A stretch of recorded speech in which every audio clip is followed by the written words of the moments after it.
Hello दोस्तों, स्वागत है आपका हमारे YouTube channel TET fact academy में। मैं हूं शशिकांत राय।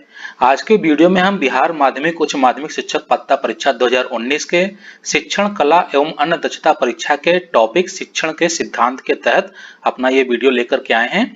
और इसमें हम जानेंगे कि शिक्षण के सिद्धांत के जो महत्वपूर्ण तथ्य हैं जो परीक्षा में पूछे जा सकते हैं वे क्या हो सकते हैं। तो आइए शुरू करते हैं अपना आज का वीडियो शिक्षण के सिद्धांत।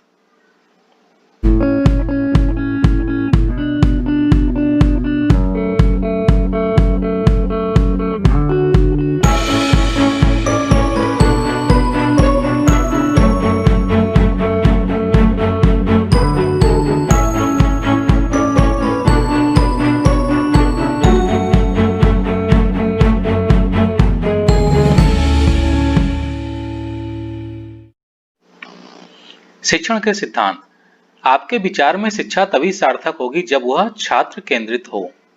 एक डॉक्टर तथा अध्यापक में यह समानता है कि दोनों निदान के पश्चात ही उपचारात्मक विधि अपनाते हैं। आपके अनुसार प्राथमिक स्तर पर किस प्रकार सह शिक्षा लाभप्रद है? बच्चों में समानता का विकास होता है। समाज में छात्रों की भागीदारी किस प्रकार की वांछनीय है? आपका विचार है परस्पर सहयोग की आकांक्षा। विद्यालय में पर्यावरण शिक्षा से आपका अभिप्राय है पर्यावरण को दूषित होने से बचाया जा सके।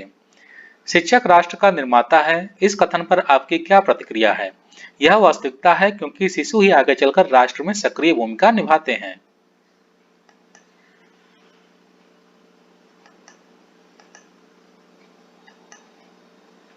किस प्रकार का कक्षा नेतृत्व सबसे उत्तम माना गया है? लोकतांत्रिक। उत्तम शैक्षिक नेतृत्व के लिए चाहिए समूह के प्रति समर्पण की भावना और मनोबल। पढ़ाते समय कक्षा में अध्यापक का विश्वास कब डगमगाता है? जब वह पाठ की पूरी तैयारी करके कक्षा में नहीं आता। कक्षा में लोकतांत्रिक मूल्यों की स्थापना हेतु अध्यापक क्या उपागम अपनाता है? किसी मामले में निर्णय लेते समय वह छात्रों का मार्गदर्शन करता है किंतु अपने विचारों को उन पर नहीं थोपता। क्रोधी एवं संवेदनशील स्वभाव के बच्चों को डील करने का क्या तरीका है? उसके क्रोध एवं संवेदनशीलता को किसी ऐसी दिशा में मोड़ दिया जाए जो छात्र के लिए उपयोगी हो। आपके विचार में चिंतन शक्ति विकसित करने का क्या उपाय है? छात्रों को समस्या समाधान विधि से पढ़ाया जाए। किस विद्वान ने यह कहा था कि शिशु का मस्तिष्क कोरा होता है? एडलर। शिक्षा की क्रियाशीलता के सिद्धांत का क्या अर्थ है? छात्र क्रियाशील होते हैं, उन्हें करके सीखने का अवसर दिया जाना चाहिए। शिक्षा के प्रेरणा के सिद्धांत का क्या अर्थ है? प्रेरणा छात्रों में रुचि उत्पन्न करती है। शिक्षा का रुचि का सिद्धांत बताता है कि छात्रों को जिस कार्य में रुचि नहीं होती उसे वह मन लगाकर नहीं करते। छात्रों को क्या और कितना पढ़ाया जाए इस बात का निर्णय अध्यापक करता है। यह शिक्षा के किस सिद्धांत के अंतर्गत आता है? चयन का सिद्धांत। एक अच्छी परीक्षा में 3 गुण जरूरी होते हैं: वैधता, विश्वसनीयता और व्यवहारिकता। खेल के माध्यम से शिक्षा मनोवैज्ञानिक है। जिज्ञासा पैदा की जाती है। त्रिभाषा फार्मूला किसने दिया? राधाकृष्णन आयोग ने। प्रयोजनवाद ने किसे जन्म दिया? प्रोजेक्ट विधि। शिक्षा में प्रयोजनवाद की विचारधारा का प्रवर्तक कौन था? William James. शिक्षा मनोविज्ञान का जनक किसे कहा जाता है? हर्बर्ट। निम्नलिखित में से किसने कहा था प्रेरणा छात्र में रुचि उत्पन्न करने की कला है? थॉमसन।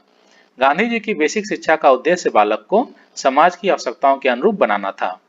शिक्षा दर्शन बताता है कि क्या शिक्षा दी जाए और क्यों।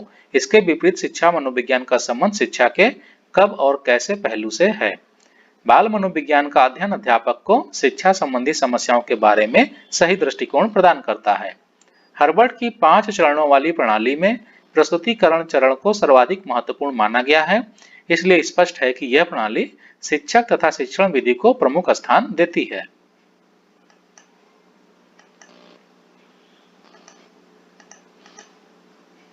किंडरगार्टन शिक्षण विधि में अभिव्यक्ति के 3 साधन हैं। यह है गीत, गति और रचना। अभिप्रेरणा एक मनोवैज्ञानिक अवस्था है। सफल अधिगम के लिए आवश्यक है कि छात्रों के मानसिक स्तर एवं रुचि का ध्यान में रखकर पढ़ाया जाए। एक शिक्षक कक्षा में प्रश्न पूछता है शिक्षण के लिए। एक शिक्षक छात्रों को प्रेरित कर सकता है कक्षा में भाषण देकर। बच्चे अपने आसपास के संसार से स्वयं सीखते हैं। यह विचार किस दार्शनिक का था? रूसो। मानवीय मूल्यों का विकास जो सार्वभौम प्रकृति का है का तात्पर्य है प्रकटीकरण। प्रभावशाली शिक्षण में होता है अध्यापक तथा छात्र दोनों सक्रिय। एक अध्यापक हेतु शिक्षा दर्शन का अध्ययन आवश्यक है क्योंकि दार्शनिक सिद्धांतों में समझ हेतु। किस दार्शनिक विचारधारा के अनुसार प्रत्येक मानव में मूल्य जन्मजात होते हैं? आदर्शवाद। तो दोस्तों, आपको हमारा आज का वीडियो कैसा लगा? अगर आपको हमारा वीडियो उपयोगी लगा हो तो अपने दोस्तों को शेयर कर दीजिएगा और चैनल को सब्सक्राइब कर दीजिएगा। हम पुनः ही जल्दी अपने नए वीडियो के साथ आपके सामने फिर से एक बार उपस्थित होंगे। तब तक के लिए इजाजत दीजिए। धन्यवाद।